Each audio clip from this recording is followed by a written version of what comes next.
I am recording, by the way. So, inverse function. So, tell me about an inverse function. It's the inverse of another function. What's that mean, though? What's the definition? What does it mean to be an inverse function? If I start with, let's say I start with a relation. Let's not even call it a function. Let's just call it a relation. If I start with the relation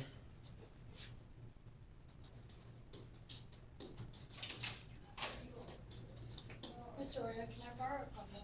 Yeah, so if I start with the relation y equals some function of x, what's the inverse of that going to do?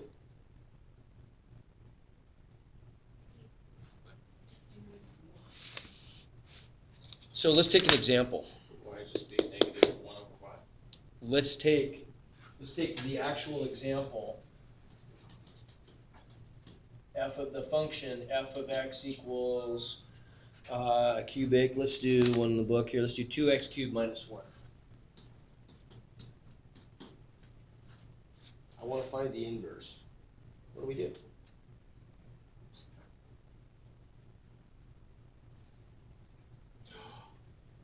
No? Did You we, don't did we learn about this last year? You don't subtract one? Last year, yeah, and the year before. You subtract one. We're gonna talk a Okay. ton about You this. can't- Don't say No. anything Oh. bad. I'm not You gonna say switch, anything you bad, but you switch. can't count anything from algebra 2 because no one did anything. This class was a black zone of information because it was in this classroom. Is it really? Yeah. Yeah. Don't you switch f of x with x first? You Oh, okay? yeah. Yes, you do. Yeah. Aha. There we go. So evidently, not remembering.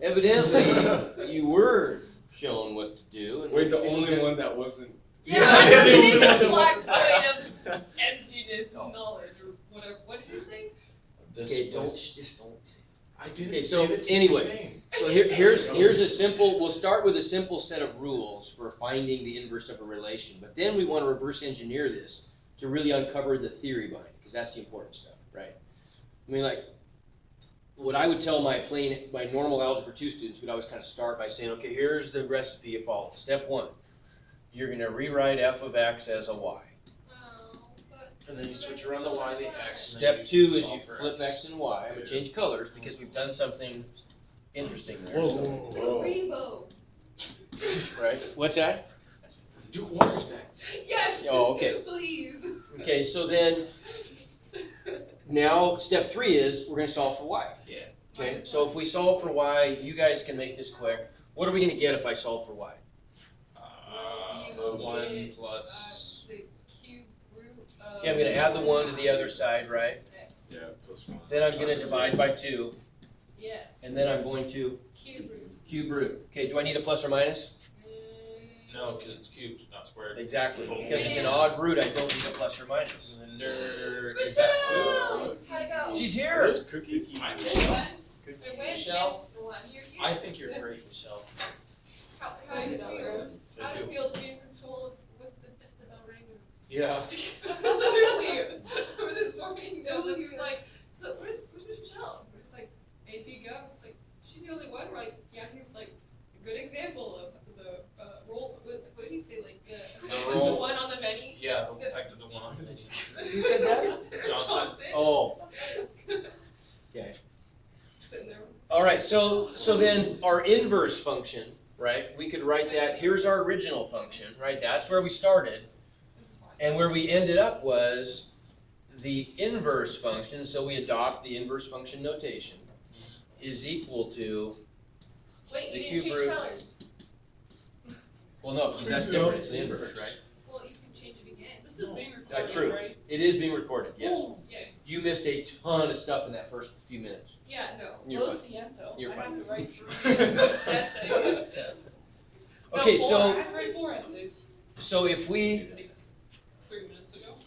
let's look at the original function. I know. And I want you to tell me what are, and by the way, these are both functions, aren't they? If I graph these, what's our rule? I know this is one you definitely know. What's the rule, function rule? The relation is a function if and only if what? Passes the vertical line test. Vertical line test. Okay, the vertical line test is the graphical manifestation. If we don't think of it in terms of a graph, we could say for every value of x, there exists Only one y. exactly one value of y. right? For every input, there's only one output, right? That makes it a function. That's true for both of these. This is a cubic function, and this is a cube root function, okay? So let's look at the domains and ranges of both of these. Okay, what's the domain of f of x? No, Yeah, all reals, right? No. So negative being Wait, what about -1? No, the inverse would, yeah. Okay. What about the range?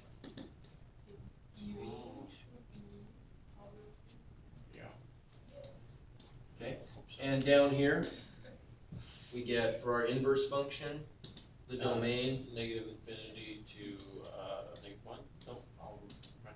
no, everything, right? Because it's a cube root. Yeah, Okay. oh yeah.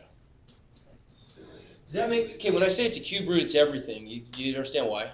Yeah, because it's not a Explain square it for a root. second. Okay, because the cube root, think about the parent graph of a cube root function, right? Let's really dissect this a little bit. And I'm just gonna not even worry about calculus right now. I want to get you guys up to speed on just the pre-calculus stuff here for a second. So the parent function for a cube root is really simple, right? It's just gonna look like the cube root of x. You know what that does? It just goes, right? Okay. So what's this doing to it? This is just saying, okay, well, I'm going to rewrite this in the form, the inverse function is equal to the cube root of 1/2 times x plus 1. So isn't that telling us that b is equal to 2? Right? You remember that? Because horizontal compressions, reflections, stretches are a function of b, right? The reciprocal of b is what goes in front of the argument, in front of the x, or the x minus h. Is this all making sense? Ringing a bell? Okay. So if we're going to compare this to a times f of 1 over b times x minus h plus k. A is vertical stretch, compression, reflection. It's negative. B is horizontal stretch, reflection, compression. It's reflection if it's negative. H and K are the horizontal and vertical translations, which would mean the location of the identifiable point that starts at the origin, right? You get that? So in this case, H is -1. So our function is going to start right there. K is 0. Right, so it starts at the point -1, 0. And 1 over b equals 1 over 2, so b equals 2. So there's going to be a horizontal stretch of 2, which means that instead of going over 1 and up 1, we're going to go over 2 and up 1. Right? So my function's going to do this, and then same thing backwards. I'm going to go over 2 and down 1, right? So a horizontal stretch is consistent with a vertical compression in this case, right? Because I could, algebraically, I could also factor out a cube root of 1/2, right? So I could, if I wanted to, rewrite this as the cube root of 1/2 would just be, I'm not going to rationalize this, but it would just be 1 over the cube root of 2 times the cube root of x plus 1, right? So I could also think of this as being a equals 1 over the cube root of 2, okay? And h is still -1, right? So I could also, if I wanted to, I could also compress this by a certain amount, okay? Which one's easier? B, because B doesn't involve any hokey cube roots in it, right? It's just an integer. So I'll take a recognizable point, and I'm just going to stretch it horizontally by a factor of 2, right? Is that all making sort of sense, right? I mean, that's overkill for this. But my point is, when I look at this, I say, okay, this is some transformation of that function, so the domain's all reals in the range, right? Okay, because the parent function has that. No matter what I do to it, it's not going to change the domain of the range if they're infinite, right? Okay, so let's do another one. Let's do another one here. This is good review. I'm glad we're doing this. Sometimes this is fun for me too. We just figure out what you get. We just get to do like math. I just like doing math. So let's take a new function. Let's take the function f of x equals. How about take something really easy? Let's just take something like x squared. Really easy. Okay. Let's find the inverse. So we'll follow our recipe. First step. Okay. Change it to y. Okay. Now what do I do? Oh, you have to Switch color. What color do you want? Okay. No, Green. green, dark green. Lime green. Dark Oh, green. lime green we can't see. Yeah, Maybe dark something we green. can see. We want dark Okay, green. we'll go dark Green. green. Okay. I'll meet you halfway. We'll go green. Okay, so then if I flip these, that's going to become an x, and that's going to become a y squared. Okay, now yellow. Right. Take the square root. And so now I'm going to square root both sides. Well, let's flip that around so I get y squared equals x. And if I square root both sides, what do I get? Y equals squared. Y equals Square root of X. x. Plus or minus Oh. the square root of x, right? Put that in white. Okay.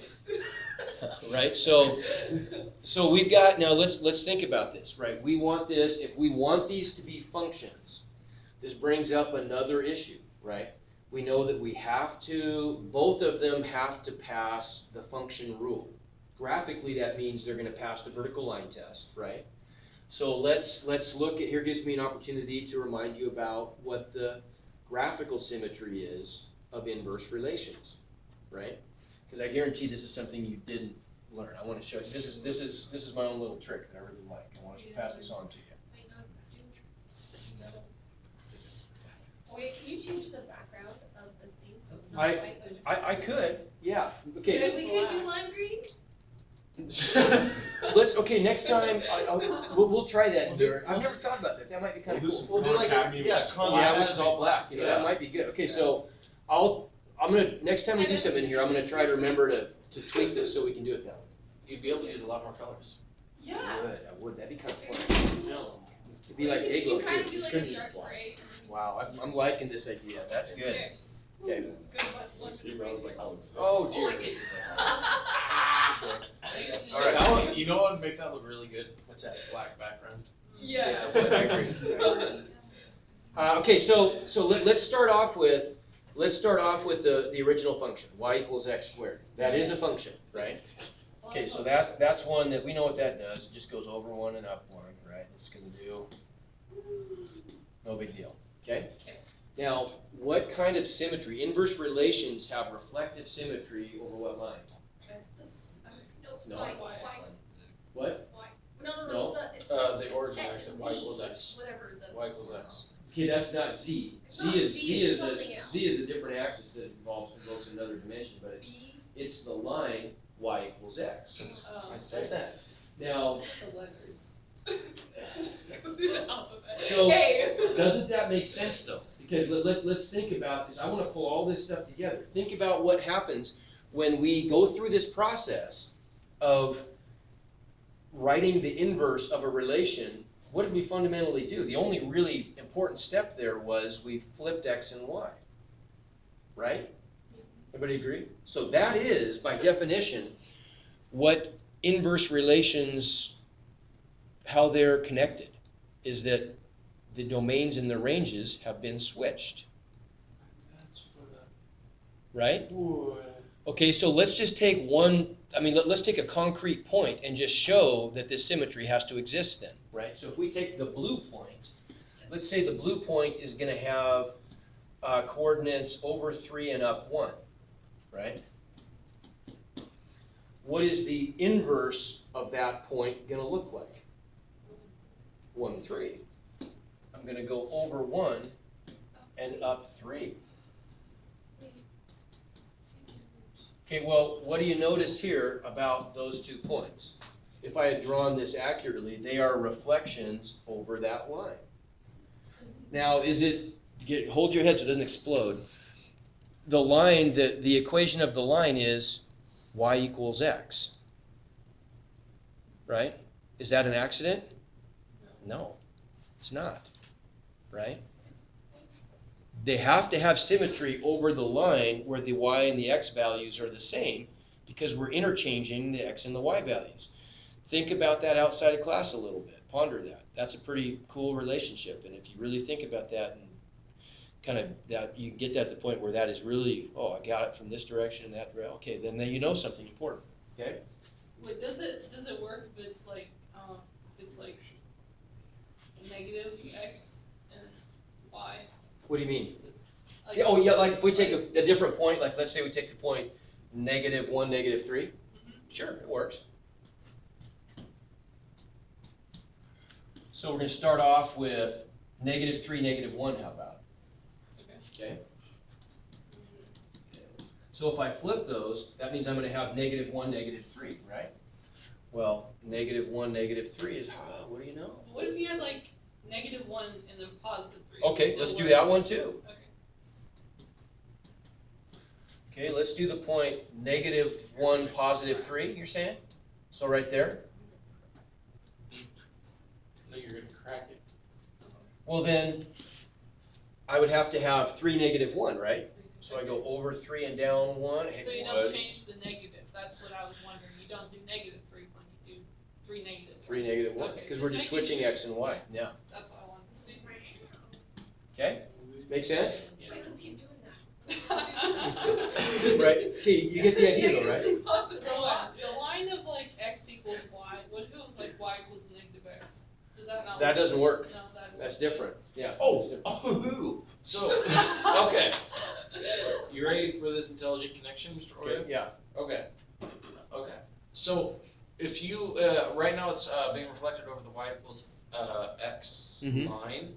If you switch the y and the x, but then made it like 3x instead of something, would then that make it reflective across the y equals 3x line or something like that?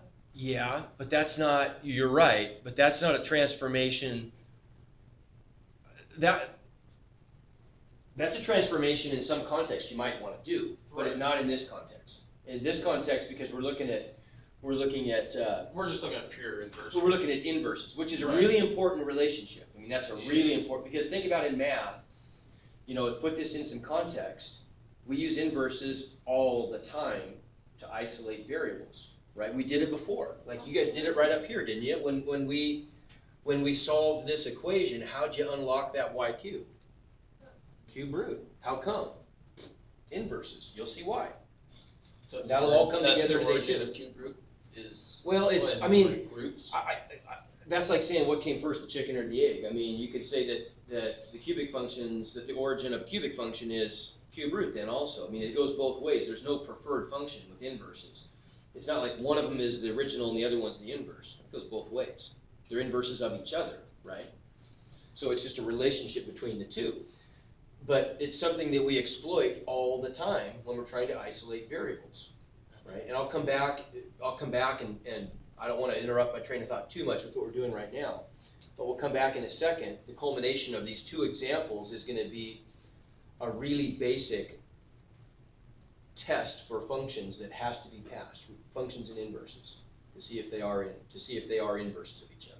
Okay, back on track though. So I'm going to go ahead and get rid of these points because I want to go back to my original. Michelle. Okay, so there's f of x, right? Okay, so if we want to graph, let's start this time by graphing, just taking a graphical approach, right? We're going to use a symmetry argument to graph the inverse. Let's not actually graph the functions. Let's just start with this and do a reflection. Okay, so what's that going to look like if we reflect it over the line y equals x? It's just the. Okay, it gets shifted. That's a little bit tricky to do though, isn't it? To reflect something over a diagonal line. The way our brains work, it's much easier for us to reflect over horizontal and vertical lines, isn't it? Right? I mean, you can tip your head and kind of do it a little bit, but I'm going to give you a two-step approach, and this is the one I want to tell you, because I've never seen this in a textbook, but I always tell my students this because it always works. You can always trade a reflection over the line y equals x, which is an important reflection. You can always trade that for two easier transformations. You can take the object and you can rotate counterclockwise 90 degrees about the origin and then reflect over the y-axis. That always works. You see? And that is easier, in my opinion. So then this becomes, the first step is that it becomes this, and then we reflect it over and it becomes that. But that's not a function. Exactly. That's not a function, is it? So you Right. rotate it another 90 degrees. No, we can't, because Chop the bottom off. this is once again where the math gods are very prescient. They're wise in the ways of math. That's why they're the math gods. When we solved this thing, there's a consistency here that also, once again, hold your head. Notice that when we solved for y, we got plus or minus the square root of x. Well, why a plus or minus? I mean, it's only one continuous curve. Why do we need a plus or minus? Because it's too simple. Because it's two separate functions. How about that, right? So we've got two of them, right? We've got the positive square root of x function up here and the negative square root of x function there. Taken separately, those are functions, right? Together. Together they're not. And so when we get multiple solutions like that, we solve something algebraically, really what we're doing is we're accounting for the vertical overlap of the relation. The math gods are cutting this into pieces, convenient pieces that work individually, right? So what we want to do here, if we want to make this into a one-to-one function, so that the inverse relation is also a function, what would I have to do to the original?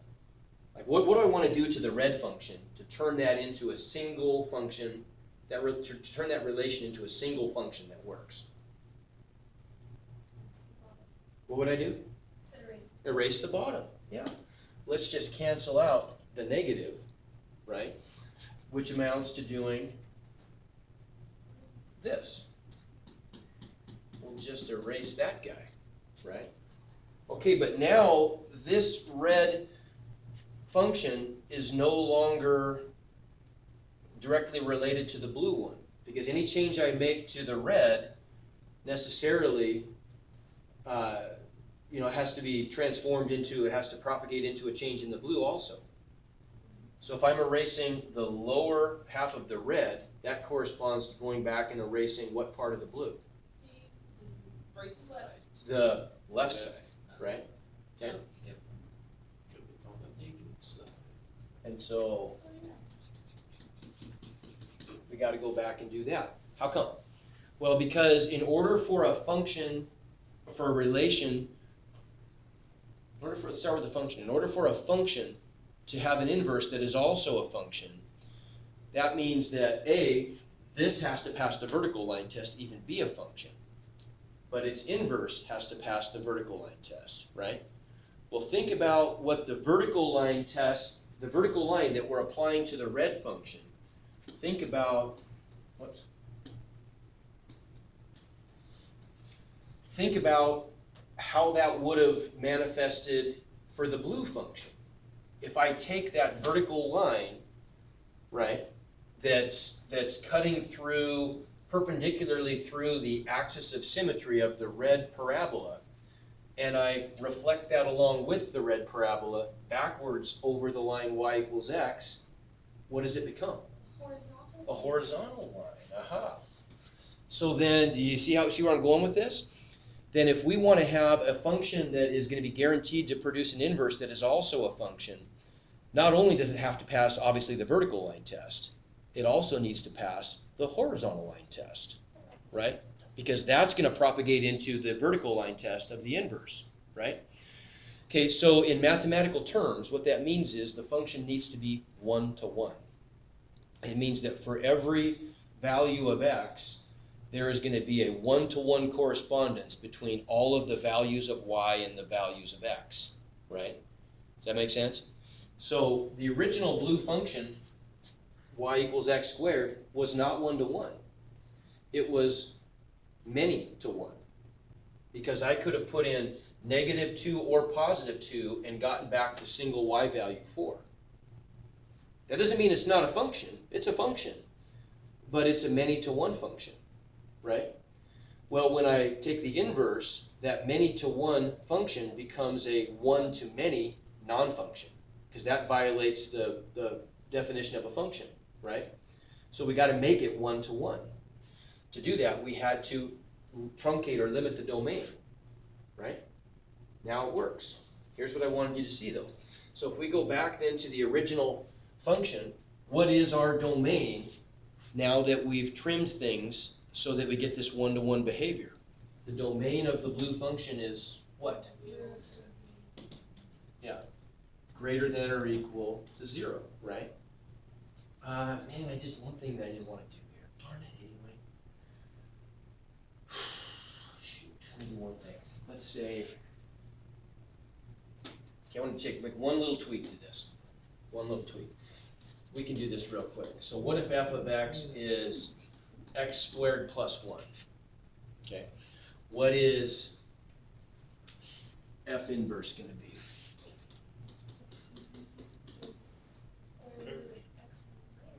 Okay, so it's going to be the square root of x minus 1, not x squared, right? Because that's going to become an x. Everybody agree? And I'm going to take the plus 1. Agreed? So if we were to graph this thing real quick, all we did was, instead of, this has just been picked up by 1, right? So it's going to go there.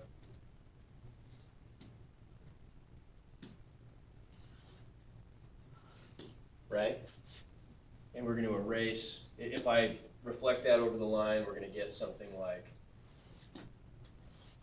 but we're going to turn around and erase the bottom half of the inverse, which means I have to reflect that back on the original and erase the left half, right?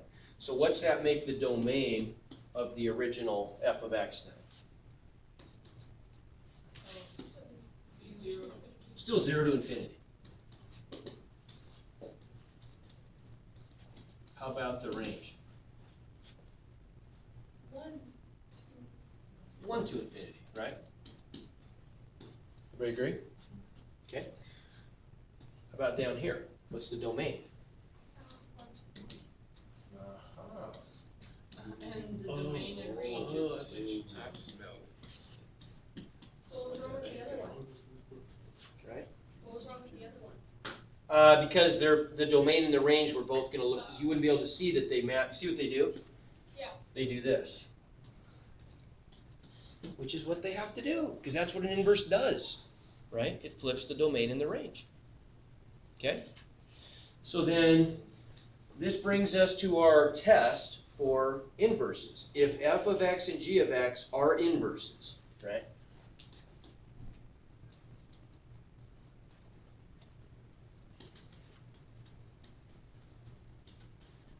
If and only if f of g of x equals x and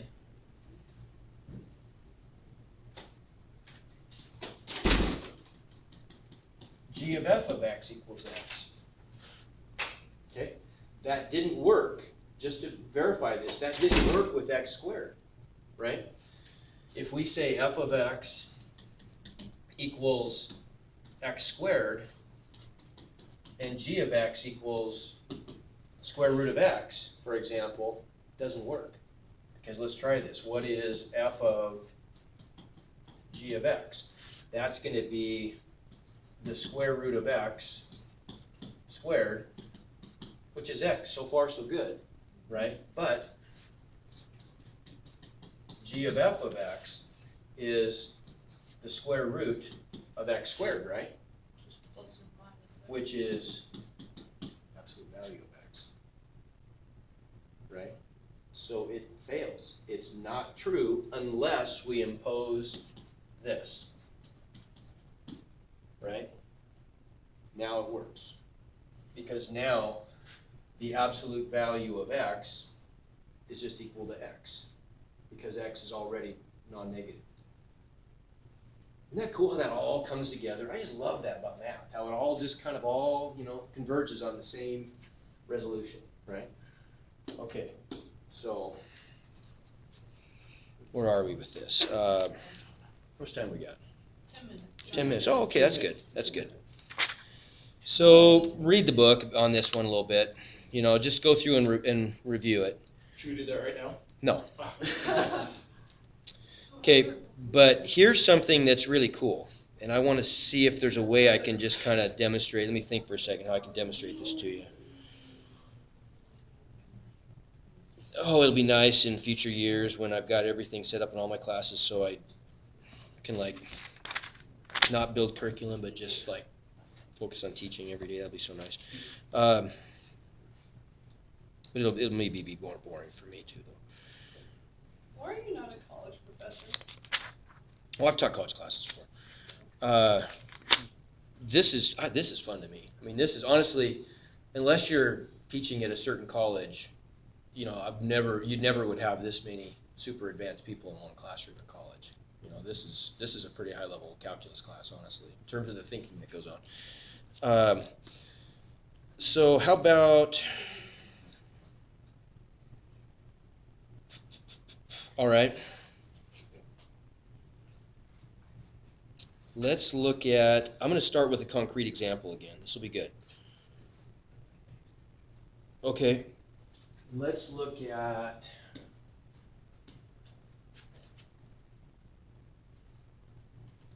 let's look at this.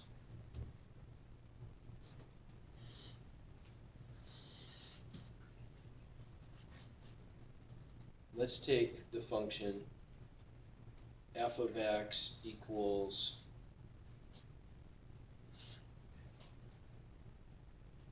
x cubed. Yeah, that'll work. So if we take f of x equals x cubed, here's what our function looks like.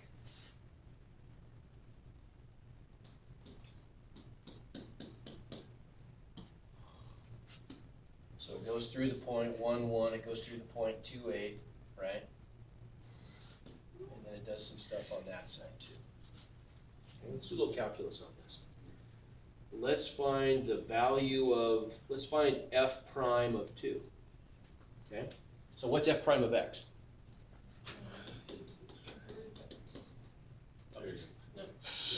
What's it going to be? Oh no, now I can see it on your hand instead of. 3x squared. What's it going to be? 3x squared. 3x squared. Okay, so f prime. Oh, F prime. Well, I Yeah. thought you said inverse. So f prime of 2 is what? 12. Okay. So if we take the point up here, the slope of the tangent line is 12. Okay. How about this one? Let's take the function f of x, or g of x equals cube root of x. Okay. What do you think g prime of 12 is going to be?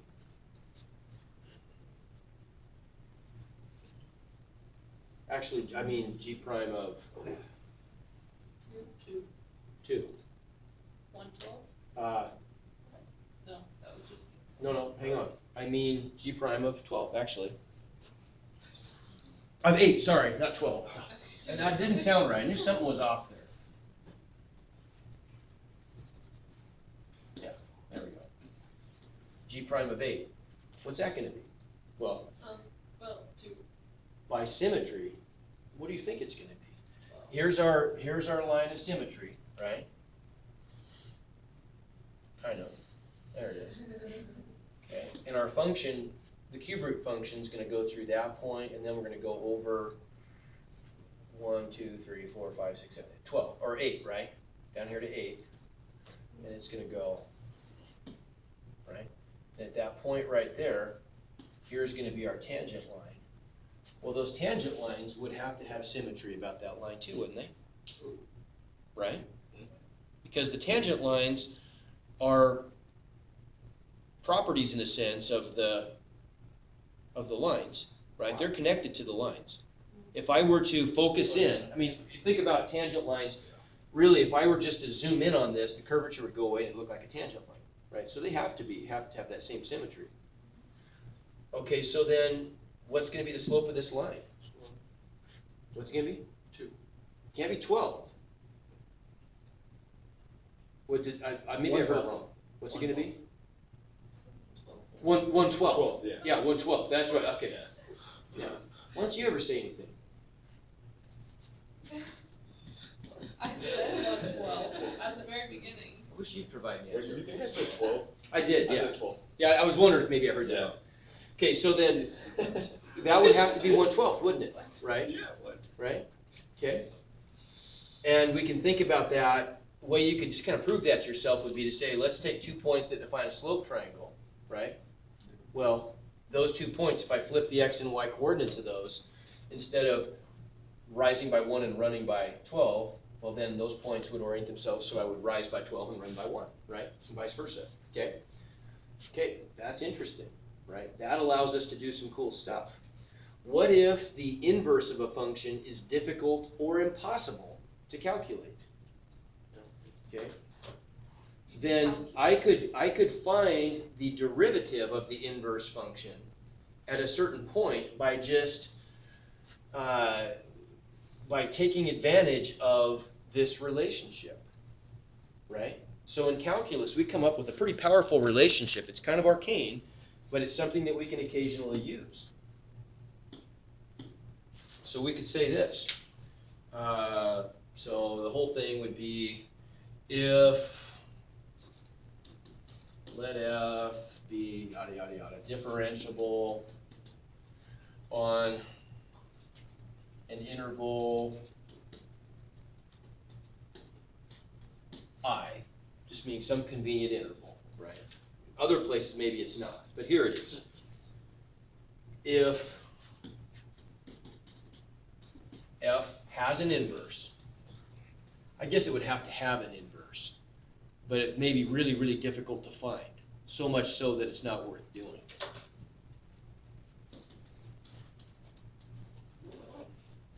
Has an inverse, then inverse, let's call it G. We did that. Then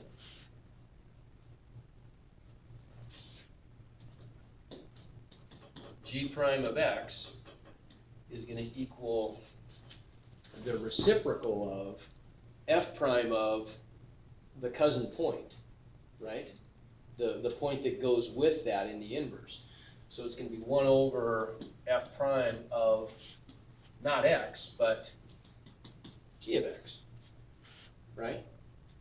Like in our example, we said, let's say f of x is x cubed and g of x is the cube root of x. Well, then if I want to know what the derivative of g of x is at 8, right, I would do the reciprocal of the derivative of f of x, not at 8, but at the cube root of 8, which is 2. See what I'm saying? Right? Okay. So let's try an example of this where this would be really tricky. We have a minute left, and I've got something pretty cool I can show you. Okay, so we'll try that tomorrow. Okay. Isn't that cool? That's good stuff, right? I mean, that's pretty good stuff. Good.